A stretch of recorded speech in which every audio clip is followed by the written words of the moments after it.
Ever hold your peace.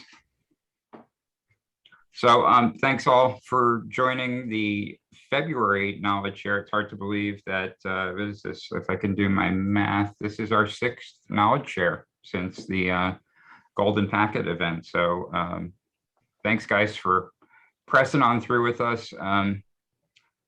We have a great presentation tonight, but unfortunately you have some sad news to share. We have a silent key. Bob Ruinga passed away yesterday. So he had been fighting cancer for over 2 years, and then it was compounded by contracting COVID, despite the fact that he was vaccinated. His immune system was obviously very low from being on so many rounds of chemotherapy, and COVID forced hospitalization. But according to his daughter, he was comfortable and with family when he passed. So I'd just like to just take a moment of silence for Bob.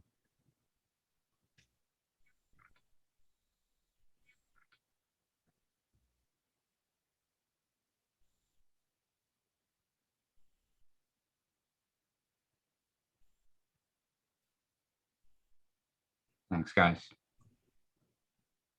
Does anybody want to say anything? I'm not putting anybody on the spot. Don't feel obligated. Shame, you'll be missed. Oh, I heard somebody. Yeah. Okay. That was All a right. very The first quiet time I voice met saying him, he would be missed. oh Yeah. my goodness, it's a shock. Do you know how old he was? Do not. I was trying to figure that out. Yeah. I met him, I know exactly when I met him. About 30 years ago. You know, my 29-year-old son was an infant. So what do daddies do? They take their baby and put him in a stroller, and you could even put him on the subway, the metro. And we went down to the mall to walk around, and it was I think a warm day. So we went into a building, and there was a table there. It was Bob Bruninga, and he had the postcards with the APRS stuff. That was 30 years ago. You know, wow. So here we are. Yeah, there's his CV. So graduated Georgia Tech in 1970. So Oh, what does it say here? Yeah, FCC license in 62. Probably about 73, I'm sorry? probably about 73 years old. Yeah, that was kind of what I was guesstimating. It was our early 70s. oh my goodness. So I did just like to let everyone know a couple of things. So number one, I mean, obviously reached out to him a couple of times and didn't hear back from him. So I figured things were not good. His daughter, Beth Ann, was who reached out to me earlier this afternoon. So that was how I got the news. There was a gentleman named Michael who joined the knowledge share, the first knowledge share that we had back in September. And he was with ARRL, located in Connecticut. And after I sent out the open thank you letter to Bob on Friday, I had a couple of people from the group reach out to me and said that ARRL needed to know about what was going on. And they asked me to forward a copy of my letter to them. I had no idea who to go to. So I went to Michael, who in turn went to a couple of other people. It turns out, I mean, ARRL actually did present him with, I'm not sure if any of you guys know this, but I just wanted to, let me just bring it up here and just find the details so I don't misstate anything, but let's see here. Last year, ARRL CEO David Minster and A2AA, on behalf of the ARRL, honored Bob with a brick in the ARRL Diamond Club Terrace. And then they sent Bob a letter with ARRL's appreciation, as well as a replica of the brick that was laid in his honor. So this was about a year ago. And I did let her know just shortly after I heard from Beth Ann. And so I guess the ARRL is going to do something to honor him again. So big loss, but let's just keep singing the praises of APRS, guys. That's what we can do. So on a brighter note, so I invited, John and I invited Craig, KM6LYW. Craig, I don't even know how we crossed paths. I think I just came upon DigiPi on your YouTube channel a few months ago. And like just about everything else I do, I jumped in with both feet. And I just think it's a phenomenal project. So I asked Craig to come here and talk about it. He's familiar with Golden Packet, what we're about. And obviously, you know, it very directly related to APRS and has a lot of ties into the sort of stuff that we've been doing within the Golden Packet.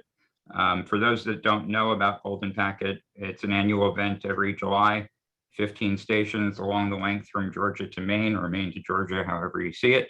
But we send messages up and down the length of the Appalachian Trail. It's pretty amazing that we can do it with only 15 stations, but it's like 1,200 plus miles. And I think there've only been, since 2009, 2010, I think there've only been like 2 or 3 years where it hasn't been a success. So, you know, we've proven time and time again that it is very, very feasible. And to that point, you know, this year going into this summer, starting to look at alternative methods of packet communication outside of the gold standard, being the Kenwood D700, D710, Raspberry Pi based solutions. And that's really where Craig comes in, is because you know, what his DigiPi is exactly what I had in mind. And I just think, if nothing else, it's a phenomenal opportunity to expose people to DigiPi. So with that, I'm going to hand it over to Craig Lampard, KM6LYW. Great. Thank you, Jeff. Hey, can you guys hear me okay? Yeah. Yeah, I'm really excited to be around a group of people that's just as passionate about data and packet radio as I am. I don't feel like a weirdo here, right? You go to a lot of other ham organizations. It's like, what's this obsession with APRS, Craig? You know, why do you keep going on and on about this? Isn't that technology from the 80s, you know? And yeah, it is from the 80s. But you know, what I'm trying to do is reimagine amateur radio in an internet age. You know, if we're going to get kids to keep this going, we need to really, I think, focus on data modes in amateur radio. And that goes on all bands. I mean, you know, the litmus test for a new technology is, you know, would my daughter be able to use this, you know, use this data mode over amateur radio? So, you know, all the kids have a 2 meter or 2 centimeter radio. It looks a lot like this one, right? And, you know, when was the last time you saw a kid talking on the phone, right? Like never. No one talks on the phone. That's stupid, right? Everyone texts, everyone, you know, does email, or there's some sort of rich data format going back and forth. And of course, it's all going over a 2 centimeter radio. The antenna is located right about there on that particular radio. So that's the litmus test. So I think we need to reimagine ham radio in an information age, you know, really to keep it relevant and up to date and modern. And that's in all of my endeavors, all of my hobbies, all of my spare time goes to trying to implement that. So I'm going to try in some crazy way. Let's see if this actually shares. Can you guys see like a slide? Yep. Unbelievable. Okay. Technology. This technology, is it the right size? Do I need to make it bigger? I mean, you get more It's resolution. perfect. No, it's perfect. All right. Good. Okay, so yeah, I just made some obligatory slides here. Just, you know, talking more about packet radio. That's me down there. I figured I had to put a picture of myself in case, you know, I didn't have my video camera. So that's me, and actually in the old town square in Prague in the Czech Republic. Okay, this is pretty old school area, and right where and the reason I took this picture is right where I was standing. I had a little HT. Can you guys still see me? Or all you see is my screen? Both you. Yep.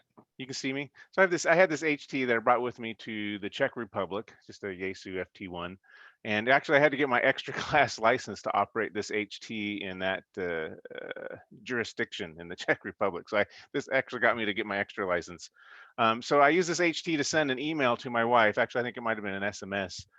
Using this radio right here in the center Old Town Square in Prague in the Czech Republic, and it worked splendidly, just absolutely wonderfully. So it's really a testament. I actually, you guys know how I did it. I used APRS. I used some software on the back end, virtual radio listening, and relayed, an APRS message to the wife, went to her phone, she was able to reply, and it actually got routed back to me there in Prague, the Old Town Square, where I was standing there. In fact, I had done it just before I took that picture. So let's do introduction. So again, my name is Craig Lamparter, Kilo Mike 6, Lima Yankee Whiskey. I am a Linux system software engineer by day. I'm not really a hardware guy, though I play one on YouTube. I am an amateur radio operator and open source developer.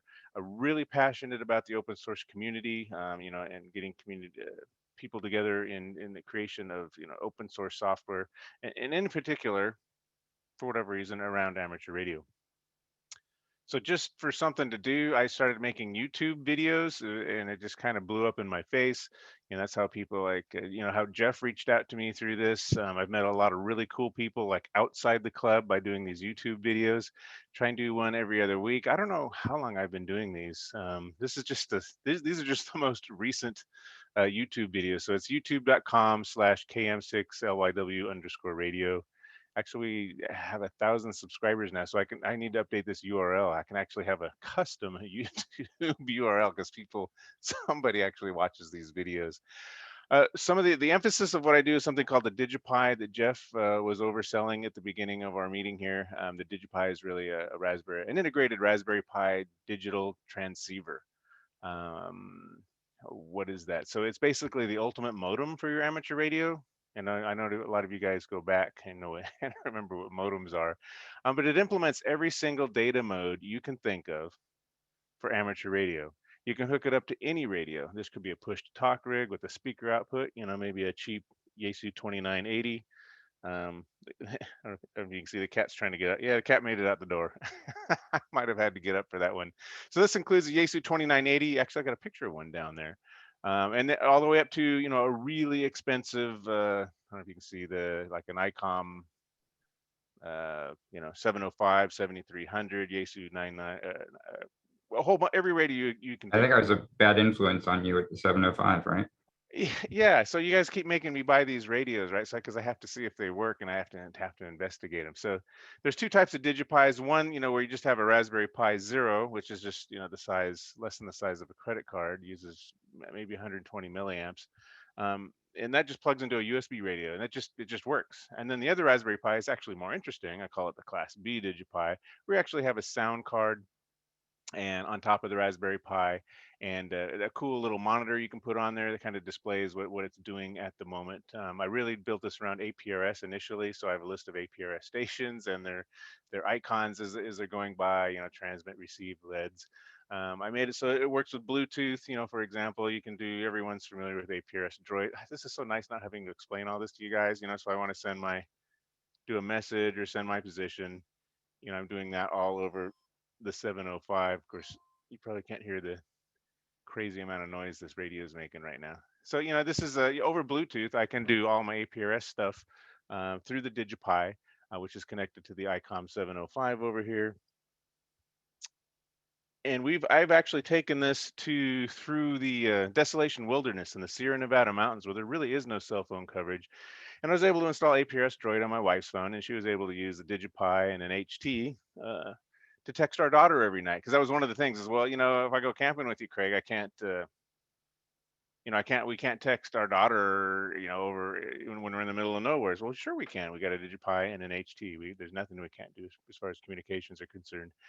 So this escalated quickly out of the APRS phase, and everyone says, okay, you need to put all the other data apps you can think of on there. So we've got FT8, Slow Scan Television, FL Digi, which implements a whole complement of digital modes all by itself, JS8 Call, and Linux node services. There's a bulletin board server that runs on this now. The one requirement for the DigiPi is that everything be accessible via a cell phone or maybe a tablet. You should not require a command line to log in and make configuration changes and tweak it. It uses a read-only SD card, so when you boot it up and test it at home, for a fact it's going to work exactly like it did when you go into the out into the field. So I want to make sure I hit all these bullets here. This is kind of an old slide. It might be out of date already. So this is the DigiPi. It's a Raspberry Pi Zero, and then an optional audio board. We've got a couple of different ones we can choose from, and then a TFT monitor, the Ada Fruit pushes. But there's a lot of knockoffs on Amazon. So the Raspberry Pi Zero is like 15 bucks. An audio board, if you need one, if you don't have a USB cable for your radio, is maybe another 20, 25 bucks. And the screen I think was maybe $12.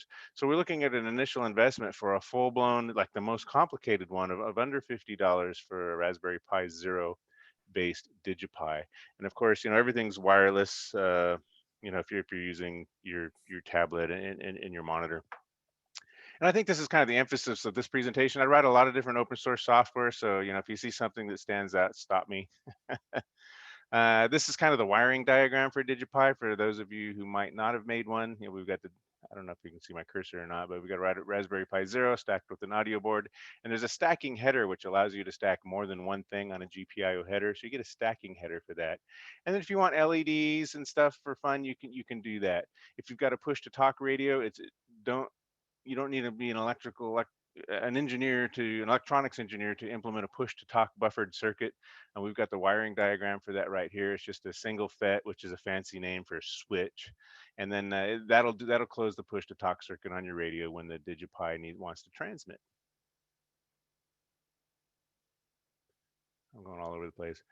Just some more screenshots. I wanted to add some extra stuff about the DigiPi here. So in the upper right corner, there's this is kind of how I operate. I'll have my tablet. A lot of times I'll be on my easy chair. I don't even have to be in the shack, right? I can be in the other end of the house. And this is me actually doing CW with someone. It's pretty hard to read. But the DigiPi was actually running FLDigi, and the FLDigi was running like as an app on my tablet or as an app on my cell phone. Everything runs in a web browser. So when you start FLDigi, it actually pops up in your web browser. You don't need to use complicated DNC, SSH sessions or anything like that. So everything runs in a web browser, these GUI apps in particular. So this is me doing CW, just typing away. I don't know CW, probably never will now because I got this stupid thing. I can just type and it does all of my modulated CW for me. Slow scan television is something I've been into. I don't think that gets enough love out there. I don't know what. It's just kind of fascinating to watch an image download on the radio. And of course, everyone is fascinated with FT8. That's the ultra low signal to noise ratio stuff. That's in the upper left corner here. And we're making contacts and exchanging signal reports in an mostly automated manner. This doesn't do it for me personally. I might be more into JS8 call, but I'd rather talk to people than have my computer talk to other computers, but it's there if you need it. And then in the center picture, just for fun, I put up a Linux node. This runs the full AX.25 network stack. So Linux has one built in. It's not just an afterthought. It's actually an AX.20 network stack, AX.25 network stack in the Linux kernel itself. And you can configure a network interface for it. And this is an AX.25 interface. You can connect to it using like a LinPack or AX call. And just for fun, just to make this more fun and more approachable, I actually compiled those Infocom games from the 80s. Remember like Zork and Hitchhiker's Guide to the Galaxy? So you can actually play an Infocom game on the bulletin board that's on the DigiPi if you choose to run one of those. Everything is web browser based. I don't know, I have a good shot of that. Greg, real quick, that Dire Watch image in the lower right that's got the weather. Yeah. Is that a new addition to Dire Watch or? That is a secret new addition. Nice. So initially, I don't know if I have a screenshot. When I first put this together, it was just a list of stations like the upper right-hand corner. And that was totally cool, but I can't see anything anymore. I have to wear glasses. So I decided to make one that was full screen. You'll see right under that, there's an image of the International Space Station, NA1SS, if you're familiar with that call sign. I just took a quick shot of that because I thought it was cool to see the ISS pop up on the DigiPi when I was when the radio is open for packet operations. So that's a different mode. There's a secret option to the Dire Watch software, which we'll talk about, which drives this display, where you can either do it full screen like this, one object at a time, or you can have a list of objects. So you can choose. And then, of course, I decided to add, well, when there's a weather packet that comes through, well, why not, display the temperature, rain amounts, wind speed, and all that stuff. So I'm doing that now. This is a little more experimental, and it's out on GitHub if you want to add that to your DigiPi, Jeff. All right, so that's a DigiPi. I think that was kind of, Jeff had mentioned this is what you guys were really interested in. I know we're talking about, we have an APRS emphasis. I have some other projects that I work on APRS with. Is there any other questions on the DigiPi itself? I mean, you have, what else should it do? I mean, it does every digital mode I can think of. In fact, I was just messing with Whisper. I have a question. Yes. I noticed in the list that you said WinLink, so you're probably using PAT or some other Linux client. How do you, I mean, can you elaborate on your when you? Yeah, I saw that in the list. Yeah, here's the RMS list. Linux / WinLink. Yeah, so it can be a WinLink client and it can be a WinLink email server. So we got the RMS Linux software installed on here. So if you want to become a WinLink server, you go through the process of clicking on the on button next to WinLink email server, Right. and you're done. You got a WinLink email server. What is the client?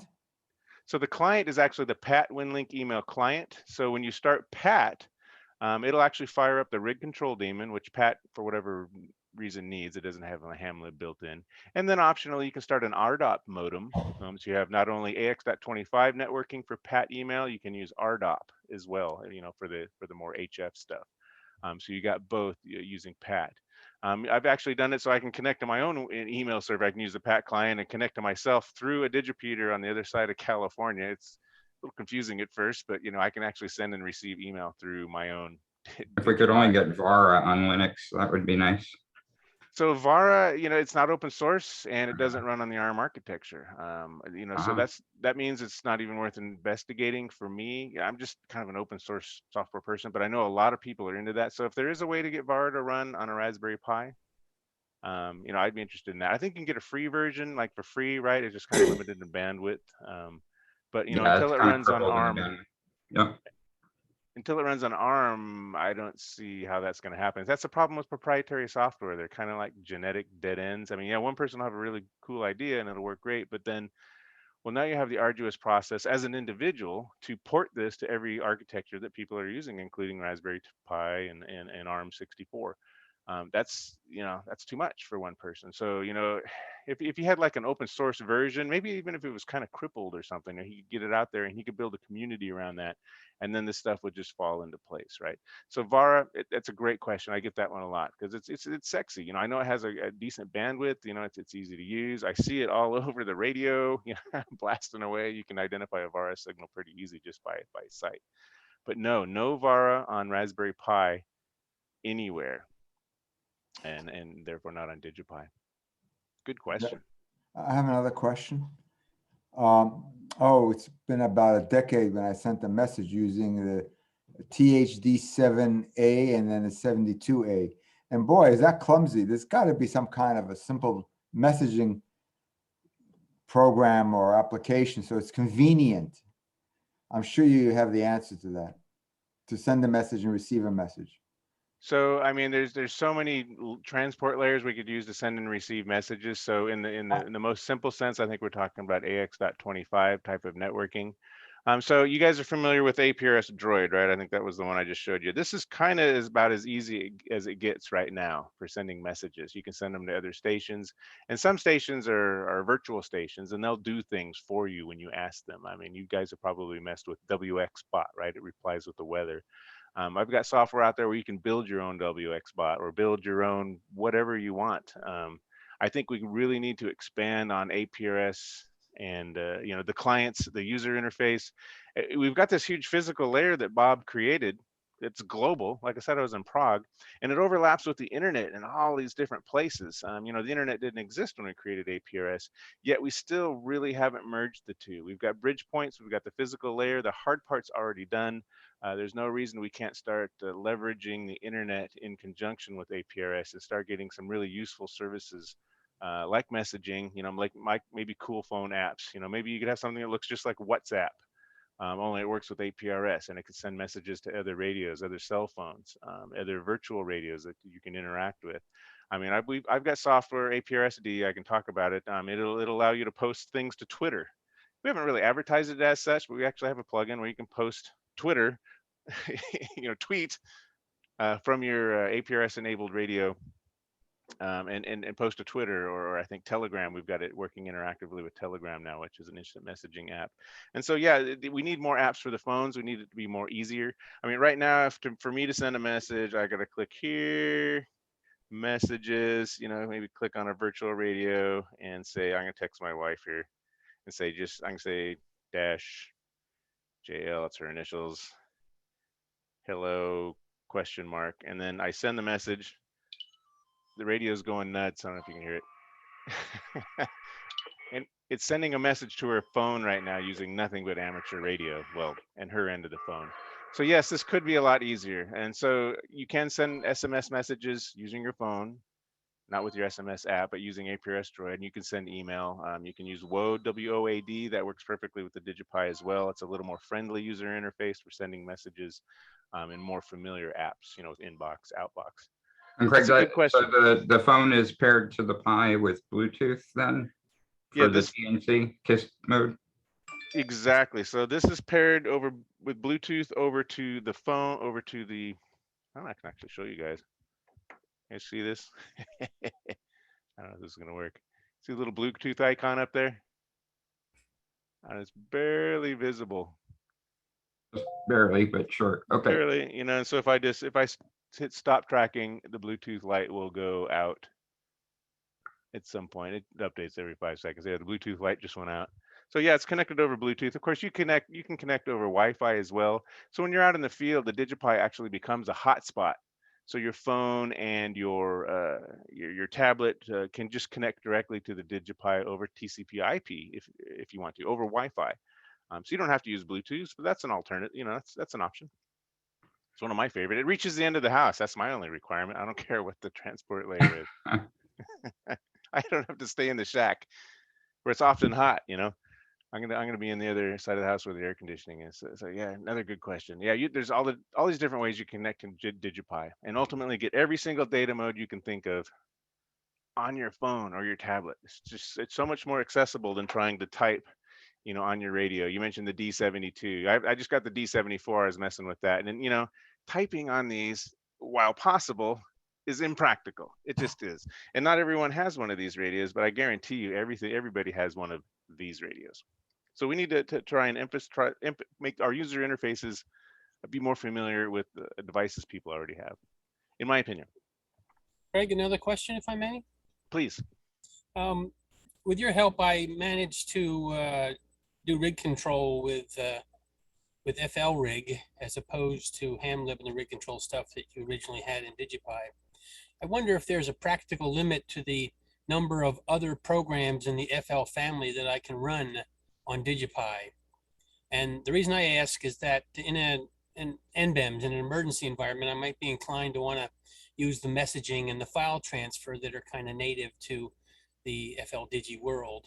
Any thoughts there?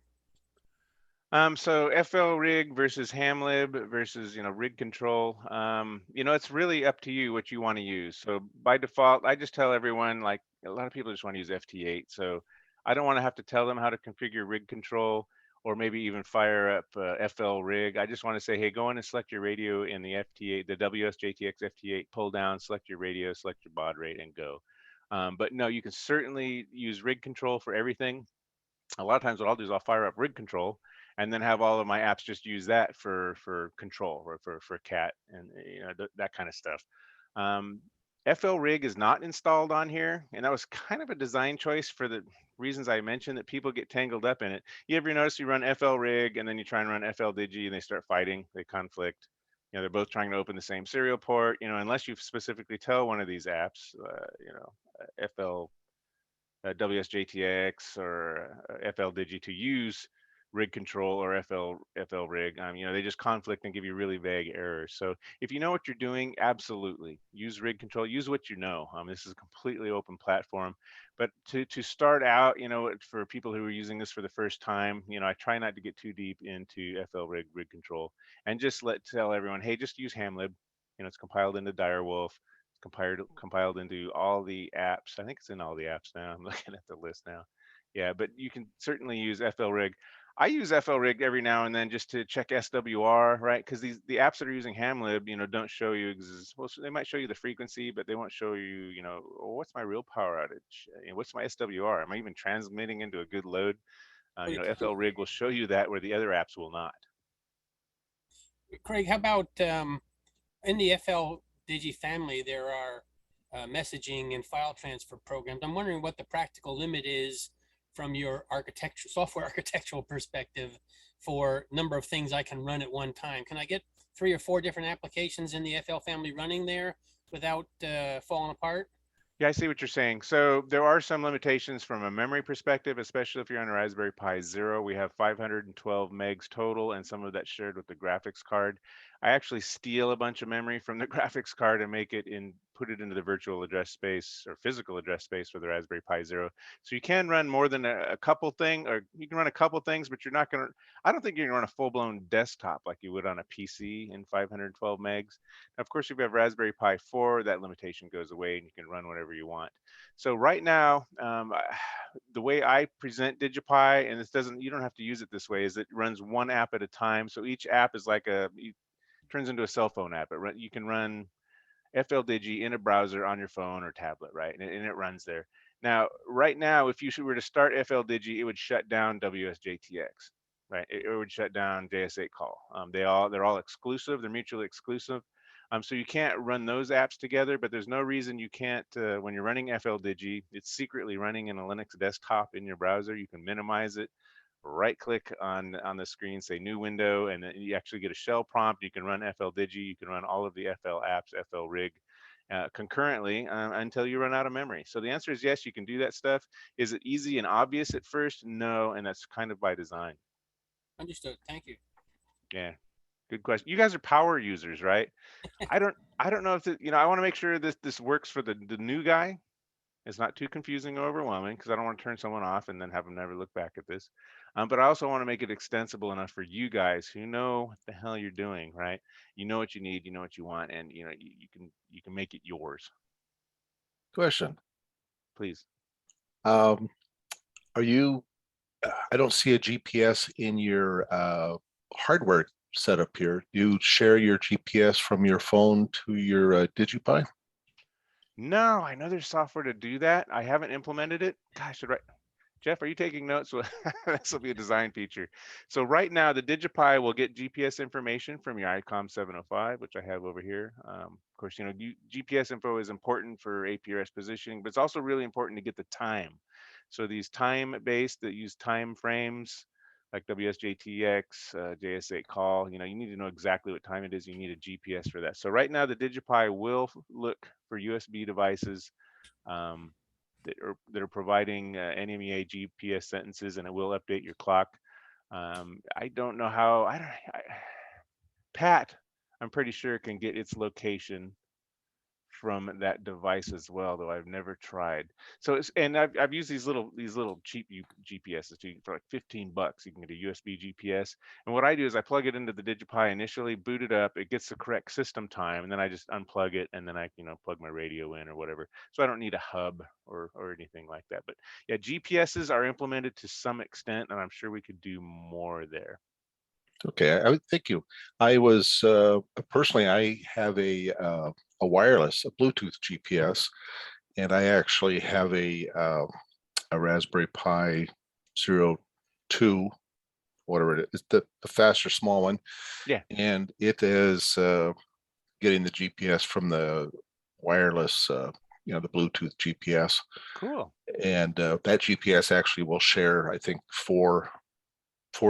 shared with 4 devices.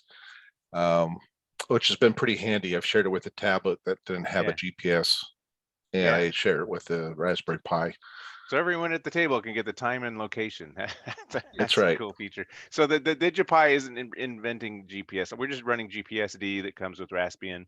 You know, I had to tweak it a little bit so it doesn't steal your radio device. You know, GPSD likes just to grab up all the USB devices, assume they're all GPS things when they're not. They're radios, and then your apps don't work because GPSD's got them all locked up. So we tweak it a little bit. So yeah, you might want to tailor it, customize it a little bit. GPSD isn't flexible in that regard. You know, in my opinion, it should look at a device and say, nah, it's not a GPS, and then release it. It doesn't. It just doesn't do that. Okay, thank you. Yeah, good question. Like, do you, I mean, as far as people using DigiPi out in the field, I mean, have you gotten any feedback or input from folks that are actually using it out in the kind of like a field deployment? Yes. In fact, they're making videos. That's what blows me away. I can't believe that, you know, they're doing this. So there's actually, I'm thinking of a guy in Switzerland now that you mentioned it. He's actually has an ambassadorship out there. His family does. So yeah, he'll go hiking in Switzerland in the mountains, right? And well, in the foothills of the Alps. And all he has is like a roll-up J-pole, a DigiPi, and you know, a tablet like this. And I'm not going to remember his name. It's Luis Santiago. I just can't remember his call sign, but he's actually making videos. And I've seen other videos as well of people doing, you know, field activities with the DigiPi. And of course, you know, when you use a DigiPi, I want you to take pictures of it and send it. That way I can put a picture of your DigiPi on YouTube and everyone else can learn from it. And people are making better DigiPis than I am. We've got real hardware engineers actually building these things, making them razor thin. You know, taking off unnecessary components, you know, putting the audio board on the back. So there's people out there in the field, and yes, they're making videos of their activations, and they're using, and it's working really well. The biggest feature, I think, when you go out in the field is this thing becomes its own hotspot. You see it on your phone. You know, you can connect to it as a Wi-Fi device, and you can talk to it over IP. You know, if that's just too much, you can connect over Bluetooth, you know, anywhere. So you know, you can have multiple devices actually connecting to the DigiPi, and then, you know, maybe have one guy running the web page, the web, you know, start, stop, on, off services page, maybe someone else running FL Digi. So it becomes a hub, a Wi-Fi hub for your group.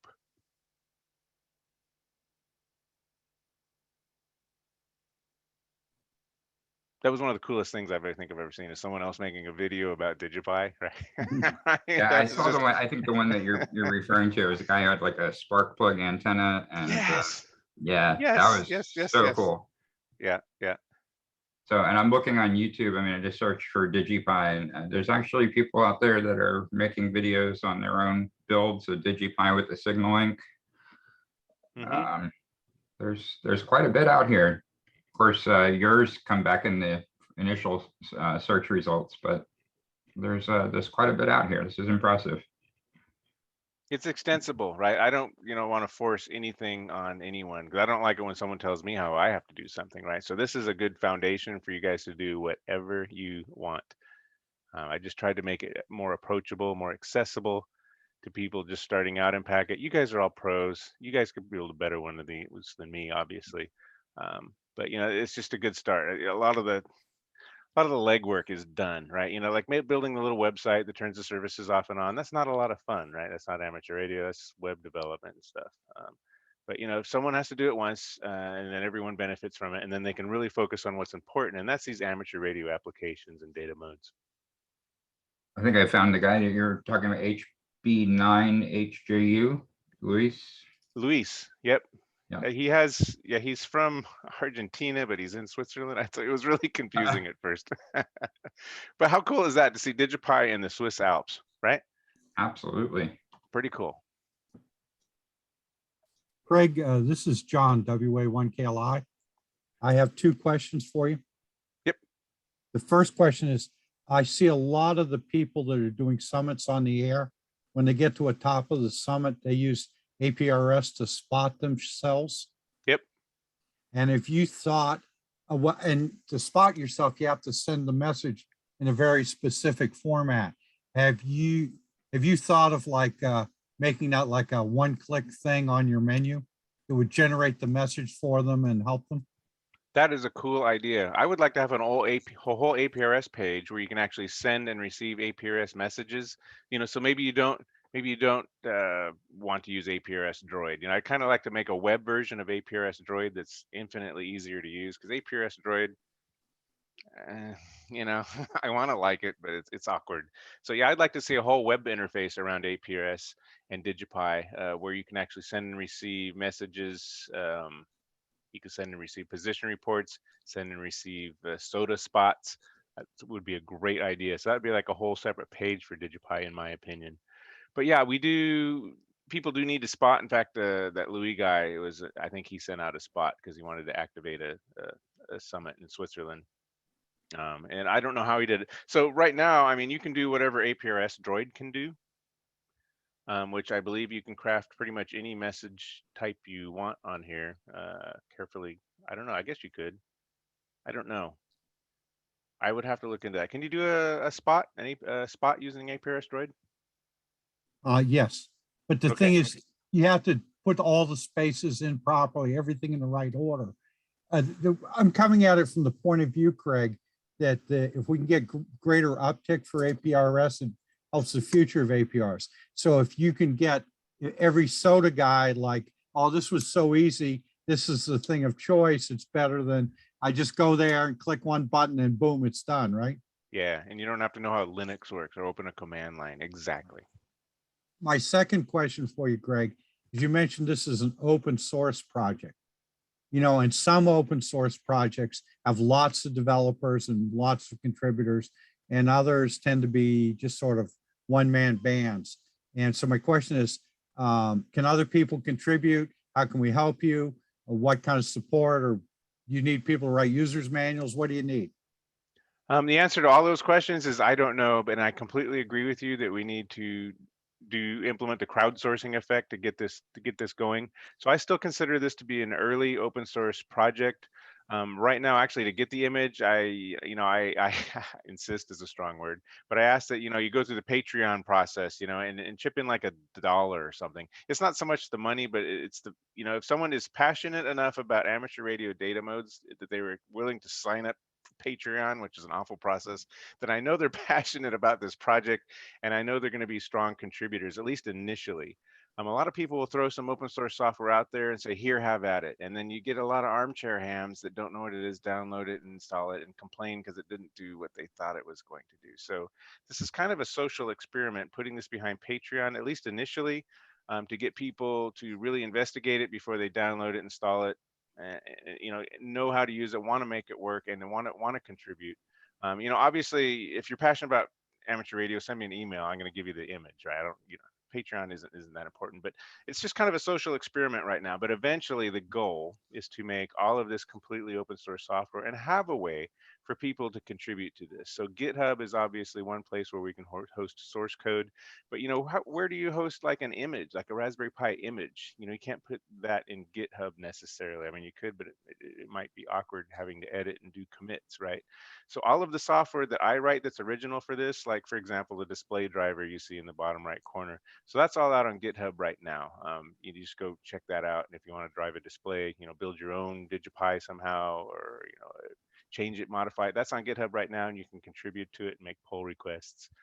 But the rest of it, how do we collaborate on a Raspberry Pi image? And I don't have the answer to that right now. So it is kind of a one-man band. People give me feature requests, and I have to implement them all myself. I would really like to push the the extra work of this stuff out to the community.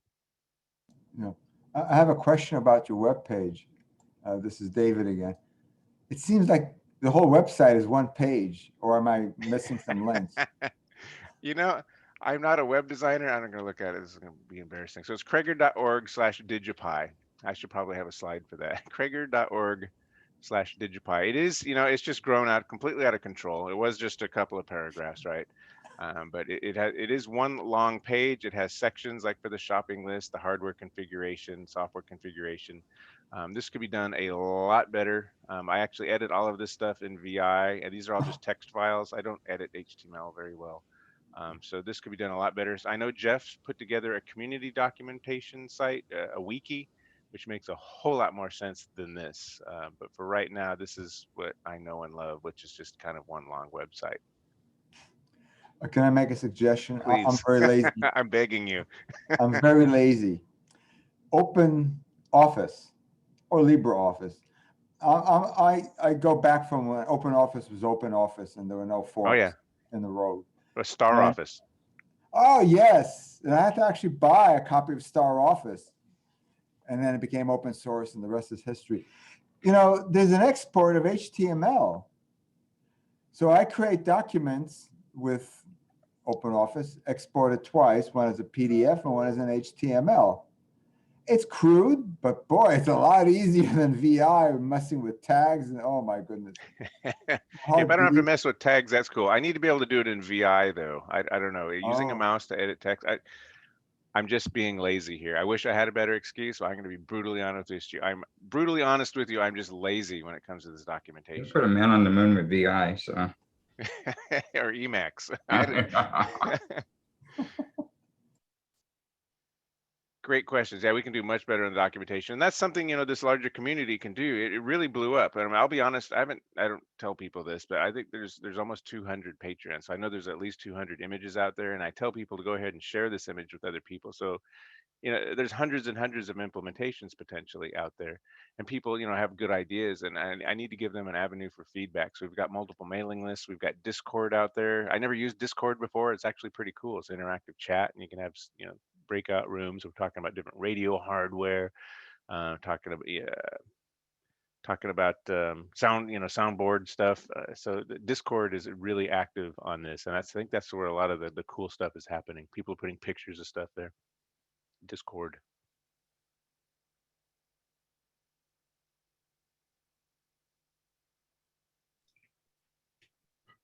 Anyone else have questions for Craig? Greg, you're at version 1.6-1 now. Is there something coming in the future? Have you got another rev of DigiPi coming with some different features? I don't have that planned out completely yet. I'd really like to clean up a lot of my shortcuts that I made to get this far, you know, kind of catch up and do it. You know, there's the right way, the wrong way, and the right now way. So right now, DigiPi is kind of the right now way. I'd like to maybe put out a point release that cleans up a lot of the cruft.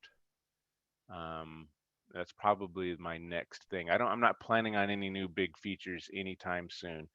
Everyone is begging for what's on there now, which you could see was the last big couple of these. So I can see it here. JS8 call FLDigi, slow scan TV, WSJTX, those are brand new. This used to be strictly APRS based, you know, then I kind of wedged WinLink into there kind of.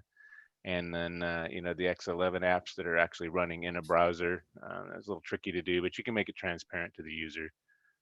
So after that, I don't know exactly. I'd like to get LinPack on here. It's a lot of fun. LinPack's a little awkward to implement. Requires root access. I have to really think about how I do AX.25 with LinPack. I was actually doing LinPack over HF, you know, logging into a bulletin board on 30 meters. It's pretty cool. So I don't know if that answers your question. So I'm going to do a administrative release.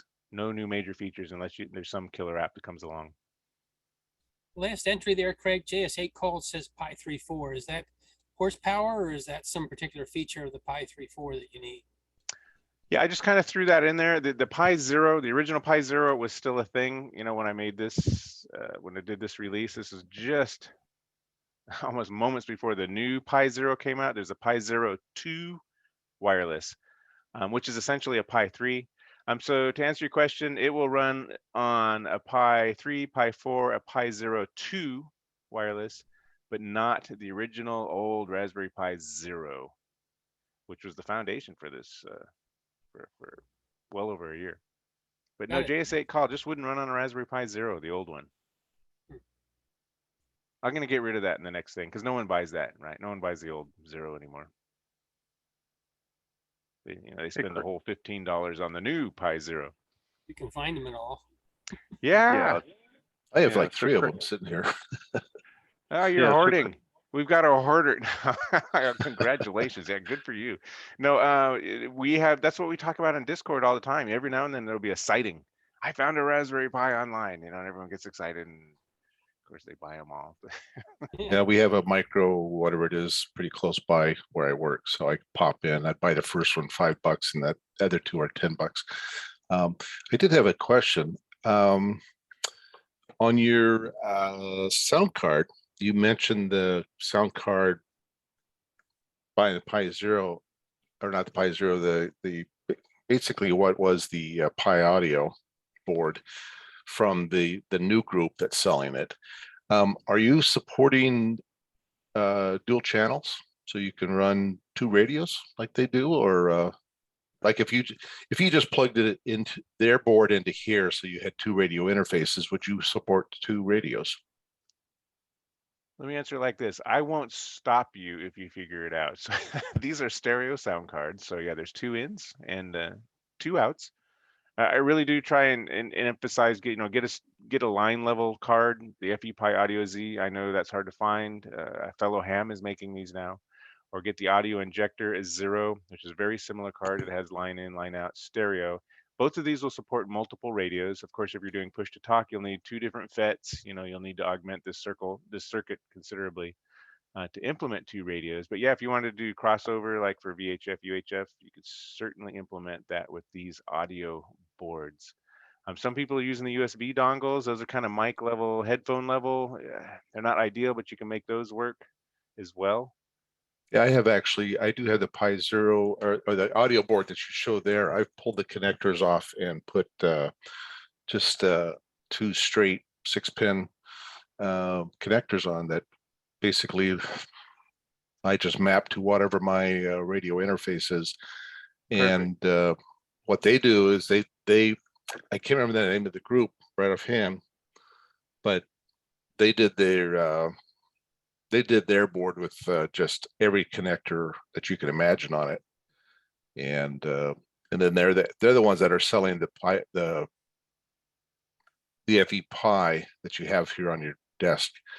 I actually just ripped everything off, put a small interface card with the transistors on it. So yeah. So yeah, you're talking about Bud. So the FE-Pi Audio guys, they went out of business, but Bud, Bud Churchwood, it's like, yes. well, just give me your Gerber files. I'll have them printed. And they did. He got the Gerber files and he started printing them. But he's got supply chain issues too, like everyone else. He gets in the back of the line. So I know he just had 50 of these in stock last week. He had a run made, so he's got 50 of the FE-Pis.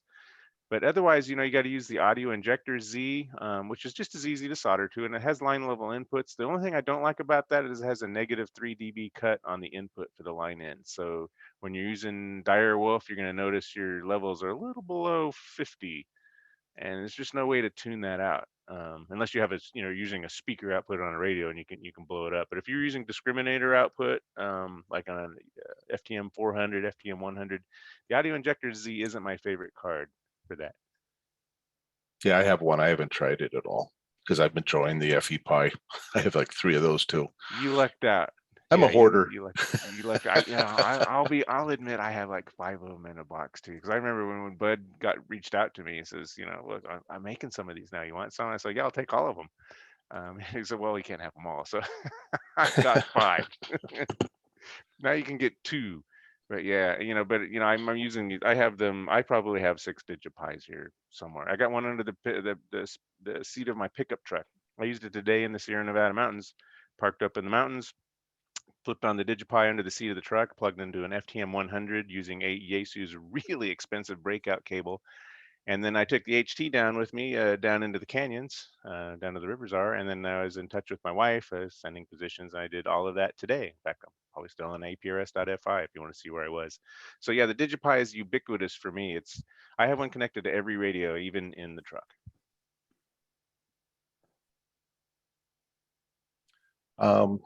Last question I have that I can think of at the moment is the interface. What is the actual interface for the TFT on the top? The TFT is I guess it's probably a good enough slide to look at here. Actually, no, I actually have a slide for Direwatch. Ooh, there we go. So this is something I think Adafruit invented. So this is an ST7789 chipset display driver. It uses the serial port pins serial port pins, not I2C. So Okay. the sound card will actually use the I2C bus. So that's why they don't conflict. A lot of people will say, hey, Craig, I found this cool display in a drawer. Can you write thousands of lines of code to implement it? And it's like, well, if it uses the I2C bus, then no, I can't. If it uses serial port pins, the high-speed serial port pins, and it has an ST7789 chipset, the Dire Watch is going to drive it just fine. Okay. Thank you. And you can get this on Amazon too. You don't have to get it through Adafruit, but it's basically the same price. And I really like supporting Adafruit. Raspberry Pis have become highly constrained recently, unfortunately. Yeah. Actually, the problem I have with buying off Adafruit, as much as I like what they have, is I feel compelled to spend a couple big bills to keep my shipping costs down, whereas my Amazon is like free to the door. Yeah, for one little thing. Yeah. Yeah. I try and buy like when I go to Adafruit, but a lot of times they have stuff in stock. There's another place called Chicago Dist, like Chicago distributor, chicagodist.com. They'll have stuff when everyone else doesn't. So that's they have stealth marketing, I guess. So check that out now on chicagodist.com. John Torx, didn't you have a site, a bot that was a link for a site that had like active inventory? Or Yeah, there's a guy put together a bot. You go to his website and he like scrapes all the distributors every 15 minutes and shows you who has what in stock. can you paste the URL in the chat? Yeah, let me find that here. Yeah, that's really, really handy. I mean, it's pulling inventory status every few minutes. And it tells you nobody has it. Yeah. And Yeah, and within yeah. about 5 minutes, the stock is gone. So you got to be pretty quick. Yeah. Supposedly the Raspberry Pi Foundation is working on ramping up production. But I've seen Raspberry Pi 4s going for over $100 right now. Easily. Yeah. This should be a $15 part, If you pay like $80, you can buy a kit on Amazon that will include one. It'll come with the wall wart and a bunch of stuff you don't necessarily need. Post this in chat right now, but I just went there and he said he's temporarily down. He's got a page. But the last time I checked it, I don't know, like yesterday, there were the only thing that was available anywhere was compute modules. Yeah, there seem to be a lot of the compute modules going around. Yeah, you want to spend $100, you can get a compute module. Yeah, everybody's marking them up like crazy. Thing I'm wondering is the Raspberry Pi anniversary is coming up. And I wonder if they're thinking about introducing like a Raspberry Pi 5. Wouldn't that be nice? Yeah. I don't recommend the Raspberry Pi 4 for this. It's too much horsepower, right? It's overkill, and anything that requires active cooling is dead on arrival for me, at least for this. Sure. I find that a lot of people just jump from 1 to 2 to 3 to 4 because it's there. Right. And it's not really, there's not really a real purpose to do that other than it's there. For us, we have a supply chain problem. We were buying these FPGAs for about $30 a piece. And if we want them now, we're paying $750 to $1,000 a piece. And that's, our customers don't want to spend that much more money. No. So we have to eat the cost if we want to sell it. Yeah, FPGA is supposed to be the cheap way to do development, right? It's not anymore. Yeah, they actually got rid of the Spartan 6 from Xilinx. So we're moving to a 7. And I'm not even sure it's going to do what we want. We do X-ray fluorescence and detection, which is you get 1 million counts per second. So it's a lot of fun. Sweet. I'm just not a hardware guy. They don't let me play with hardware at work. All right, guys, any other questions, comments, feedback? Big thank you, Craig. Of course, anytime. Yeah, this is Thank you so terrific. much. I wish I could have will met double Bob. that. I wish Bob could have been here. I really do. I'm really, that's the worst part of this. I exchanged some email with Bob and I thought it was totally cool. He gave us an email thumbs up and a good job, you know, for a lot of this work. So at least I got to have some exchanges with Bob. Craig, have you heard how we do the golden packet on the Appalachian Trail every July? Jeff is, you know, giving me the high level overview, but that's all. Oh, okay. I was going to say, if you hadn't heard it, I'd ask Jeff to give it to you, but Yeah, and someday I'll get out to Atlanta or something. Jeff, you're in Atlanta, right? I am. So I don't know. When people start flying again, I would love this. This would be my thing. I would love to help you guys out, or you know, or at least give you stupid looks. You know, if I could just be there, yeah, that'd be You know fantastic. what would be great is if we could do a Pacific Coast Trail golden packet at some Wow. point. Yeah, count on me for that. Yeah, no doubt. I would love to do that. But yeah, come on out at any one of the locations. Love to have you. Let me count up my frequent flyer miles. Work something out. Third weekend of July. Cool. Yeah, I have a comment. Thank you for taking off work early today, coming in from California. Oh yeah, good point. It's California time. You know, it's whenever. Someone had a comment. Sorry, we interrupted somebody. Yeah, rumor has it, I was looking at documentation for VARA. There's a rumor has it that it has a KISS interface. For what it's worth, for VARA. And VARA at slow speeds is really a weak signal mode. It's amazing. It's absolutely amazing, VARA. You know, but other than that, it's proprietary, and Jose is not interested in doing, from what I heard, not interested in a Linux port.